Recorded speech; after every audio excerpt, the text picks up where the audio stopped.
The following podcast is a mass media production.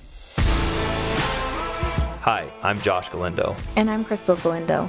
Welcome to the Going Galindo Rugrats and Renovations podcast. A lifestyle podcast where we will offer our experience and expertise in building real, lasting wealth through renovating and flipping homes. And the chaos that comes with balancing a family of 6, leaving nothing unsaid. Follow our wild ride we call life and apply our lessons to your own journey. Good morning, honey. Good morning. How are you? Good. I'm really excited about today's episode. I know you are. I love talking about flipping. I think it's so much fun. So here's what we're going to cover. So we're going to talk about assignments. Okay, why it is important to read the purchase agreement on an assignment deal. Okay. What a wholesaler is. Mm-hmm. Do you replace toilets or not? Yes. And why? Okay. Elongated versus not elongated. Yeah, I just learned that.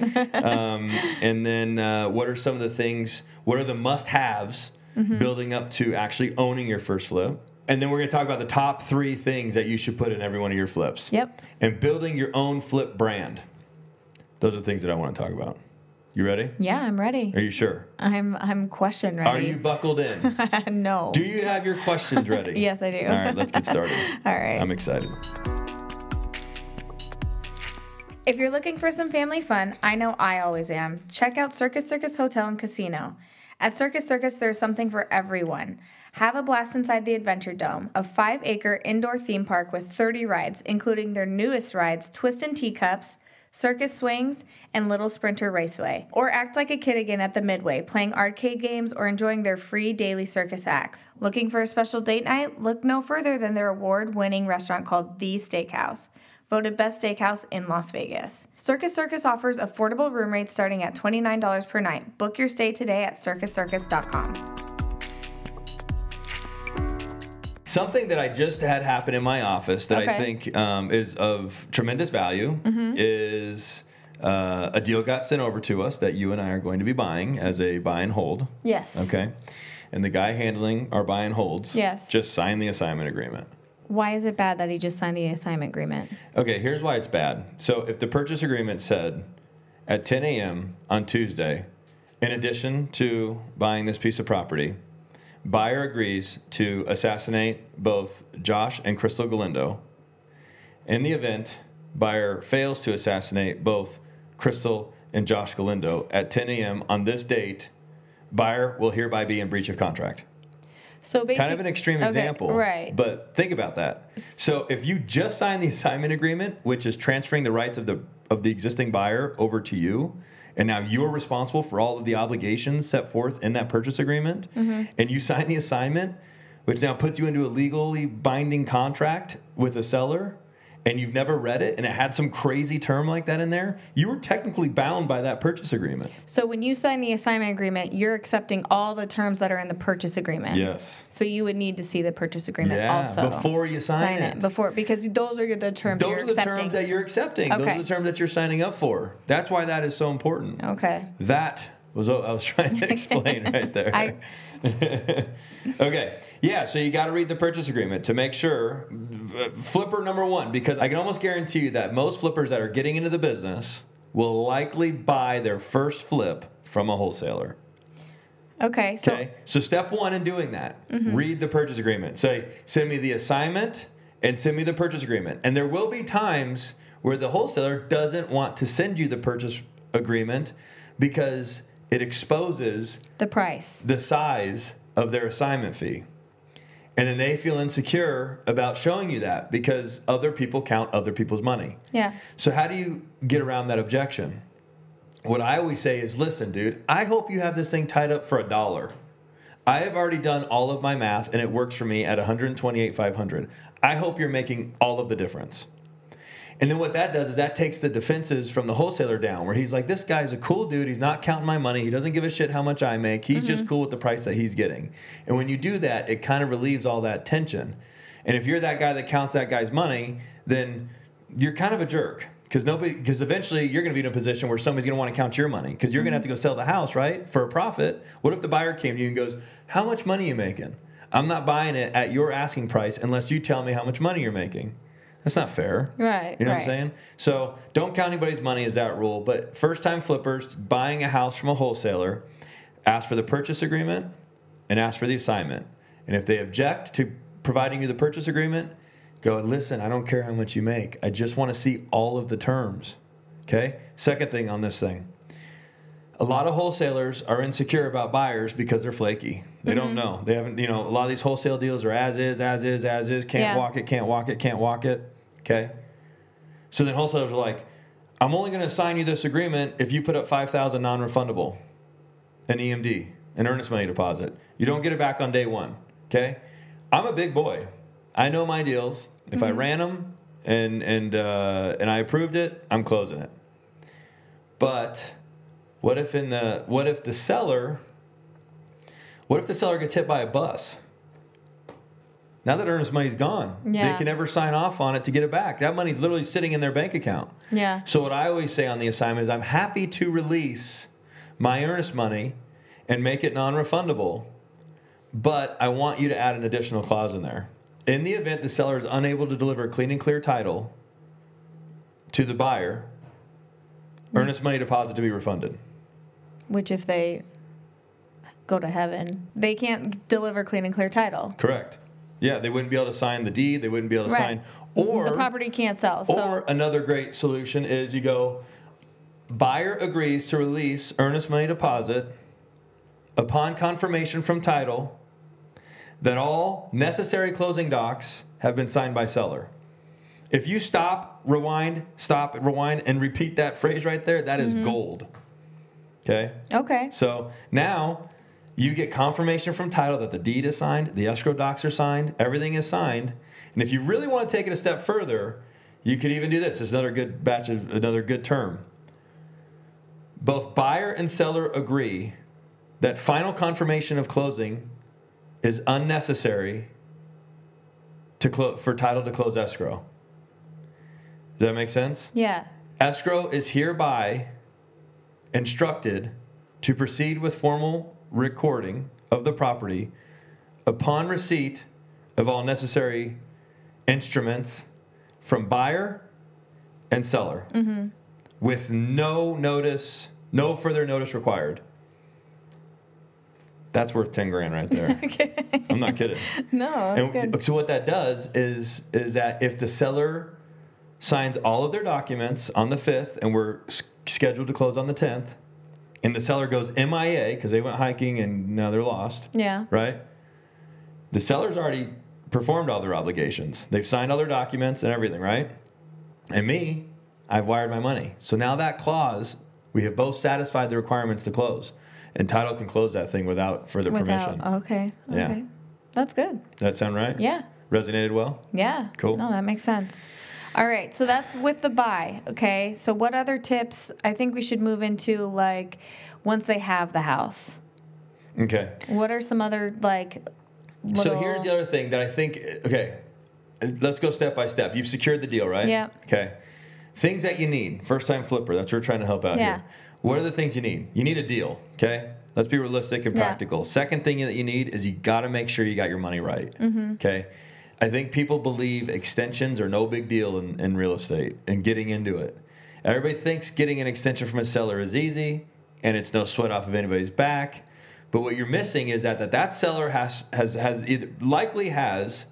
outstanding obligations that they need to satisfy with that money, okay? AKA buying a new house, AKA using it for moving expenses, AKA whatever it could be, okay? In addition, they have holding expenses. They've got outstanding holding costs. So asking a seller for an extension is like saying, hey, seller, do you mind throwing me an extra $5,000 and rearranging your whole life? Right. Like, it has to really be interpreted that way. Yeah, I mean, there's property taxes, there's HOA, there's sewer, there's trash. Everything is daily prorated. That space very well. Yeah. So if they want an extension, you, as the seller, you're paying for that extra time that they don't own the property. Yep. And what people don't get is that the seller is not obligated to provide that extension. Right. They can go, you put up earnest money, you have passed all of your contingencies. You said you were going to close. You said you were going to close on this day. and you are not going to close on this day. And when that day comes and goes, now their position is you failed to close on that day, which is what the contract specified. And my remedy is to take your earnest money. That'll happen one time to somebody, and they'll never lose their earnest money again. Yeah. Or they'll close on time. So the point is get your money right. So find the deal. The second task is get your money right. Right. Okay? Be ready. Be ready. So that you don't have to ask for an extension. Yeah. And now you don't leave a bad taste in the wholesaler's mouth. You don't leave a bad taste in the listing agent's mouth. You know, you want to start building your reputation that you're a closer. When you do that, people bring you more deals. Right. That guy was amazing. I never worked so little in my life and got paid. You know, I want to take everything to that guy.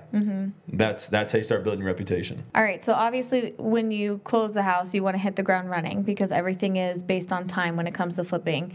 So what's a tip that you would give? Do you walk the house before you close? Do you walk it after you close? Do you walk it the day you close? What? I think that if you can, sometimes these properties are occupied by tenants or sellers or whatever it is. But if it's a vacant property, that's the best scenario. But don't allow a seller or a tenant to prevent you from being able to get into the property. Okay. That goes back to mindset. Right. Okay. No is not an answer. Period. Right. Okay. So you need to get in there. So before you close, use the seller's money and time while they own the property for you to start getting yourself put together for when you own the property. Okay. So I would get your contractor together, I'd get your team together, and I'd set an appointment or I would go visit the property and I would get the bid going. And then even if you could before you close, I would order all the material. You could return the material, you could use it for a second job. Right. But imagine hitting the ground running, aka closing on the property, moving all your material into that garage, and telling the contractor to go. Yeah. Day one, you're blowing that place to pieces. Right. You know, so that's huge. And that, to your point, is everything is time related. Yeah. Everything is time related in flipping. So anything that you could do on somebody else's dollar, do. Okay.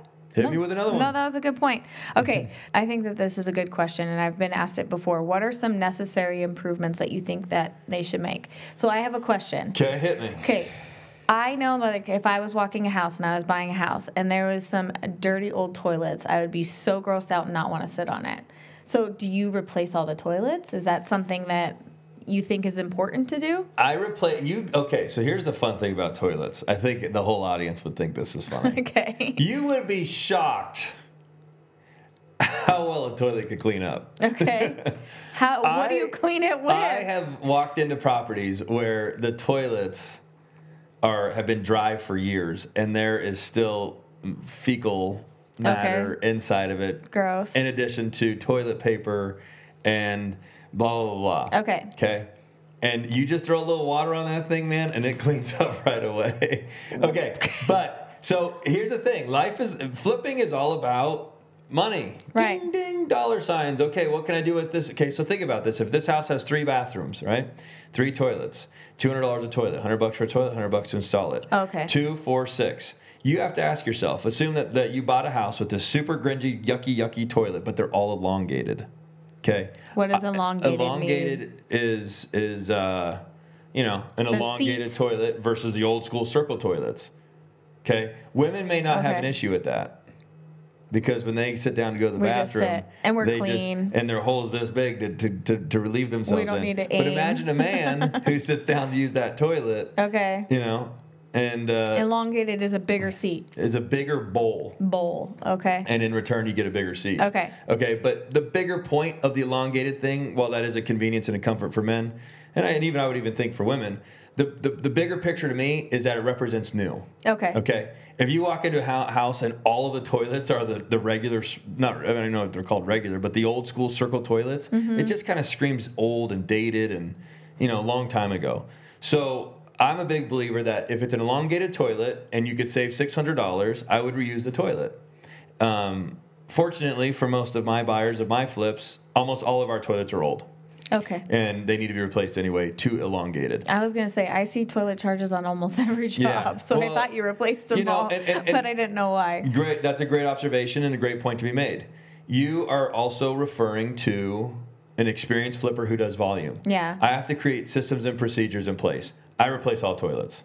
unless I'm in a position where I need to save money. Okay. But the standard protocol at Glenna Group Real Estate is to replace every single toilet. Why? Because the time, energy, and effort to analyze whether to save $600 or spend $600 isn't worth the return. For a new flipper who has time and not money, they might as well take that time and clean the toilet and relax and sit down and analyze if they should keep the toilets and or clean the toilets. So it's easy to just start going replace. But if some of this stuff is good, for $600, you got to ask yourself, this is one of the more important rules in the construction process is you always have to be weighing back and forth. Where can I spend $600 that will help me sell the property? Think about that. Yeah. Okay. This cool designer wall behind me. Mm-hmm. That's going to create a lot of attention. Yeah. It's going to create a lot of foot traffic, right? If that wall was $1,200 and toilets are $600, and I have all elongated toilets that came with the property, I think not replacing those toilets and spending it on a cool accent wall that a consumer may have no clue how to make or execute, is more valuable. So you got to constantly do that. Where should I spend the money? Should I spend it on toilets or should I spend it on an accent wall? Okay. If I replace these toilets, am I gonna sell this house? Mm-hmm. Yeah. No. I mean, is it going to have an effect on my ability to sell the house? No, the house will sell no matter whether those toilets or not. But if I put an accent wall in it, I could probably sell it. Yeah, that's like a must-have. They'd walk in and see that. That long-winded explanation of where's the most valuable space to spend the money to sell the house is like construction 101 for house flipping. Mm-hmm. What are some other necessary improvements you make? Well, here's the thing. I'm actually curious. Let's do a little poll here. I'm actually curious for the viewers, so I would chime in and hit me with a little with some comments and all that other stuff. Okay. Would you rather walk into a flip and see brand new cabinets and then therefore countertops? And old flooring, or new flooring and painted cabinets and new countertops? I don't know if I would know the difference. Okay, so my argument is for the consumer. Chime in and answer this. I think everybody should chime in and answer this. For the consumer, for them to say, I got to replace an entire kitchen, that's a tall order. Yeah. Versus you walk in and go, I just got to replace the flooring. I feel like the flooring's a bigger task. Do you? Than kitchen? Yeah. With cabinets and countertops? It's one area. Like, I just think back to Sarah and Frank's house. Like, they hated the flooring. That shit was everywhere. Like, that seems harder to me. Okay, interesting. But Glenna Group Real Estate does such a great job at painting cabinets that I can see why your answer is that way. So that was cool. That was a good little... what's your opinion? Tell me your opinion. Not you, Chris, but the camera. Okay. Comment and let us know what you think. I think that once you move in, the flooring doesn't matter as much because all your furniture is covering it. But when you're first looking at an empty, vacant house, you see the flooring, and it just stands out to you. Mm-hmm. Mm-hmm. Maybe that's why. Maybe you're thinking in the latter. I always think, flip hack again, and you just triggered this point. I never, when I walk these houses sometimes with my designer, mm-hmm. A lot of times she'll go into a space of, I would put a big green plant here. I'd put a piece of art on this wall. I would do this. It goes into this space as if we will have access to those accessories. Mm-hmm. I always stay in the space that I have to sell this house without one thing in it. Right. So if that wall needs something, putting a piece of art on it isn't the solution. I have to put something hard on it, a hard surface. I got to transform something that'll stay. Something like this. Yeah. Yeah, because that's what I have access to. Right. So, because staging adds up. You could spend $10,000 on one house on staging. Okay, but can you do a lot of other cool things with $10,000 mm-hmm. and then ditch the staging? Those are things that you got to weigh. Pros and cons of every dollar you spend. Okay, so I have a question. In every house, do you do an accent wall? Because I think the accent walls are really... I think we covered some of these things in the episodes, but I remember answering that question. Episode 7? What is it? What's the title of episode 7? Our First Fucking Flip. That's a great title. I'm going to touch on this, but I think for more information, I would go and listen to those other episodes. It was probably... I think when we talked about it, it was... episode 28, season 2. because that was flipping start to finish. Okay. We'll start to So fucking I'm going to finish. give a little tidbit from that one that I Okay. remember answering this. Something that I'm personally passionate about are 3 things, and you get 2 for sure. The third one's price point depending. Okay. Is a pantry, and a peninsula, or an island. And Okay. for those that don't know what a peninsula is, it's kind of where the countertop comes off of the existing cabinets and turns. Some people don't know what a peninsula was. I didn't know what it was when I thought it just came off a wall. I didn't know. It could come off of a wall, but it's Okay. attached. An island is freestanding, and a peninsula is attached to either a wall or the existing set of cabinets. Okay. Good clarification there. So I believe in always providing a peninsula or island and a pantry because I think everybody's entitled to having a pantry. Mm-hmm. You know, like what a shame to have to put your canned goods, your cereal, and this and that in a little cupboard, a little cabinet. Yeah. Okay. First thing. Second thing is the reason I like and I'm passionate about the peninsulas and islands is I want my future buyer to be able to entertain and have guests over. You know, that costs extra money. Yeah. Okay. And then on the third one, if you're spending the big money, Yes. a makeup counter. Oh, the vanity. A vanity. Yeah, I'm really passionate about that. I remember coming home years ago before I had any money and I was living off of Crystal, and she's sitting. There was a time where that happened. There was a time. No one believes me. It was very quick. Okay. But yes, there was a time, in fact, in which I was living off of Crystal and living in her house. So she would, jump in the shower, all clean, get out, and then go and sit on the carpet, the dirty ass carpet, in front of It wasn't her that closet dirty. mirror. Yeah. And do her makeup. So you're on the ground, I was just like, man, this is not where I want my wife to do her makeup. And so if you're spending a few bucks and I can afford to put it in, I'm always passionate about putting in a makeup counter. Yeah. Makeup vanity. Makeup vanity. Yes. Yes. Okay. The other thing that I would do is find a signature. A lot of guys will come in the beginning and they just copy the next flip, the last flip that they saw. Yes. Happens to me all the time. And what you're doing, though, is to the experienced audience, the experienced guys in the game, you're just saying, I'm a copycat. Mm-hmm. Come out the gate with something that's creative and independent because you'll make a bigger splash. Mm-hmm. You know what I'm saying? Yeah. The experienced cats in the game will go, damn, who's this new guy? That guy crushed that design. Mm-hmm. Wow, this guy's good. And then his second house is also, in line with his existing design. Wow, that guy's good. This guy's creating a name for himself. I have some respect for this guy. You come out and it looks like a Galindo flip. You're like, who's this schmo that freaking copied every single thing in the Galindo in Galindo's house? And then you're known as a copycat. And then you're known as a copycat. Yeah. So I'm a big believer in pursuing your own design that's specific to you and building a brand around it. People can look at our flips and know they're Galindo flips. Yeah. So that encompasses today's episode. But I think if you want more information in detail, we have multiple previous episodes Where we talked about flips, where yeah. we talked a lot about flips. So go ahead and Right. rattle them off, sweetie. So people on can take season 1, note. episode 7, our first fucking flip, that's when we talked about where Josh learned a lot of do's and don'ts on his first one. Season 2, episode 28, flipping from start to fucking finish. That was These the are great whole names. process. You just like that word.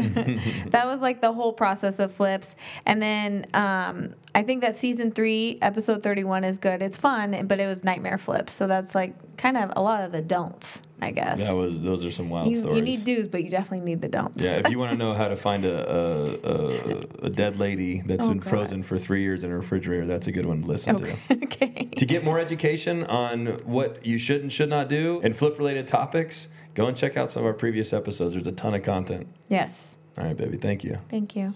All right, guys, that's going to do it for today. Thank you so much for listening.